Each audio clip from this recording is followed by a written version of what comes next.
This hospital seems very poorly run. Where did you even go to medical school? Prison.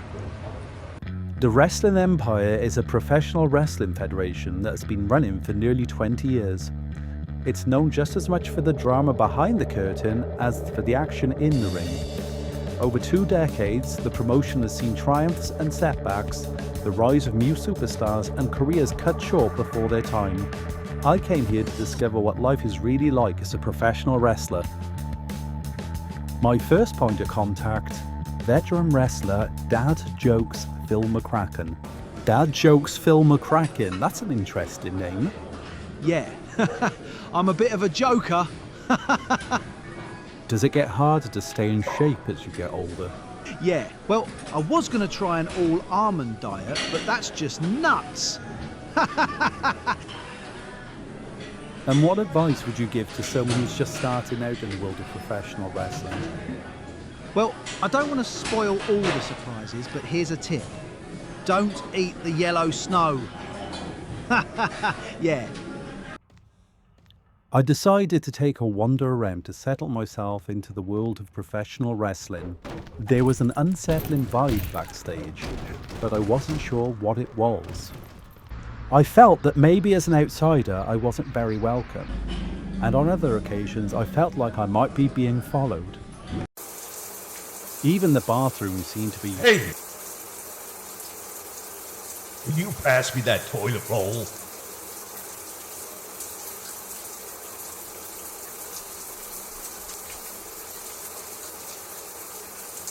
Thank you, brother. With the big evening show about to start, I decided to be cautious and watch the action from backstage. As I watched the action, I had more and more questions. Why was this referee wearing a backpack? Just how tall was this guy? Would the wrestler who suffered a horrific leg injury be okay? And why on earth was the arena flooded? I decided I needed to go speak to some of the stars of tonight's show. How tall are you exactly, Lanky Larry? I am 9 feet tall. I understand you've suffered from acromegaly your entire life? I was a tall baby. My birth was very long and painful for my mother. How do you feel that match went tonight? I win because the other wrestlers are puny compared to me. I could eat them if I wanted. So your foot fell off during the match. You must be disappointed with that. Yeah, it's a bit of a bummer, but what can you do, eh? You seem to have a great attitude for someone whose career has just ended. No. The doc tells me I'll be back in the ring in a week. Sorry, I thought that losing your foot would have been a career ender for you. No, this happens all the time. Then Doc Shipman works his magic and boom, we're back in business. How many times has your foot fallen off? This is only the second time my foot's fallen off, but I've lost 3 hands, my whole arm twice, and my head once. After the show had ended, another brawl broke out in the backstage area. I wondered whether these people really hated each other or they were just bored. Then as the evening winded down, I noticed something strange. People were just collapsing on the floor and falling asleep. At first I thought it was a gas leak.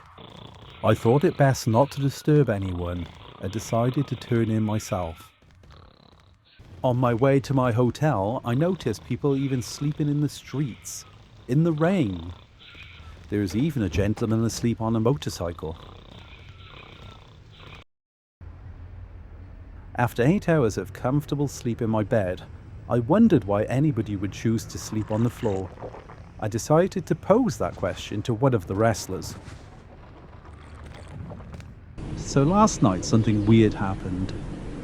After the show, everybody just fell asleep on the floor. What's so weird about that? Well, I slept on a bed last night. Are there no beds around here? A bed? Hey Tina, where are the beds around here?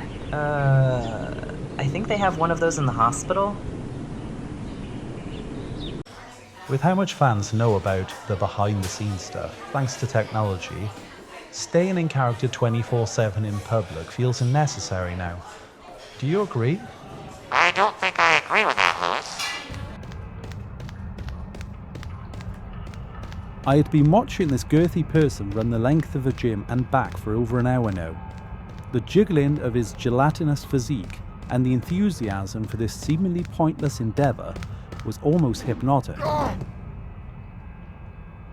Hi, I'm Lewis. Hi, Lewis. I'm Girthquake. I was wondering, why you're running backwards and forwards? Coach said I needed to get my weight down to 400 pounds by next weekend or he'll fire me. How's the weight loss going so far? Right now, Lewis, I'm 444 pounds. How long ago did Coach give you this ultimatum? Around 2 hours ago. That seems incredibly harsh. It's fine. Coach looks after me. He's like a dad to me. I better get back on it. I don't want to let Dad down. Well, thank you for your time, Girthquake. Ah! What the fuck? Hey, Lewis. Hey, Frank. So how long have you been wrestling for the company? You know, that's a good question.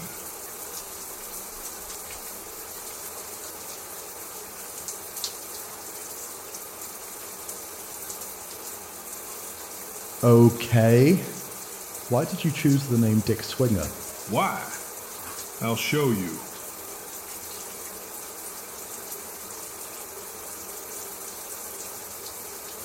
And that is why they call me Dick Swinger.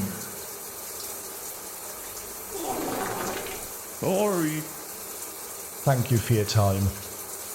It was once again time for the big show, and tonight I decided I wanted to be right up close to the action. Hi, Lewis. It's me, Girthquake.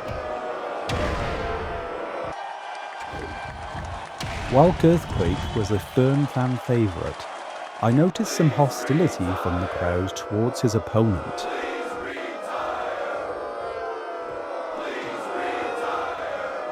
Is it quite hurtful when you're performing to hear the fans chant, "Please retire," at you? Nah, dog. That's cap. They were chanting, "Please rehire." My contract is coming up soon. Do you think you're at an age where you need to start thinking about retirement? Bro, I've never felt younger. I've never been in better shape. I still got that riz. You must be Delulu, bestie. Can you smell piss? I can't smell anything, bro. Is that piss on the floor behind you? Nah, fam, that's apple juice. I just spilled some on the floor and my pants. No cap. It really does smell like piss to me. Oh, does it? Big piss guy, huh? Sound like you're the expert on it. Get the hell out of here before I yeet you out, fam. Phil, why are you still working out after the show? I asked my date to meet me at the gym, but she never showed up. I guess the two of us aren't going to work out. No, really, Phil. Coach said I need to get my strength up to 76% or he'll sack me off. That's disgusting. I said sack, Lewis. Coach was the head booker of this federation, and I'd heard several stories about his weird training demands. I decided to pay him a visit. Listen, Lewis, I've been keeping an eye on your progress, and I think some changes need to be made. Fans have short attention spans these days, and you're not agile enough to keep up with the pace. I think there's been some confusion. I'm not a wrestler, I'm a journalist. I'm here to interview you. Oh, sorry. Force of habit. I don't get many outsiders come in here. A lot of the performance demands you put on your wrestlers seemed quite arbitrary to me. How do you measure 97% strength? Look around this place. There ain't much to do around here outside the ring. I give them goals to keep them from going crazy. I understand a lot of them still do go crazy. Well, I'm sure you've heard about Ricky Sharts and Kame. Not everyone can handle it here. Then, as I went to leave, Coach gave me a chilling piece of advice. By the way, you seem like a nice kid, so I will give you one bit of advice. Never, ever take the subway. With Coach's ominous warning fresh in my mind, I was still left with more questions than answers. I felt I started to get closer to some of the wrestlers. But then, I had a grim reminder that some of the wrestlers did not want me there at all.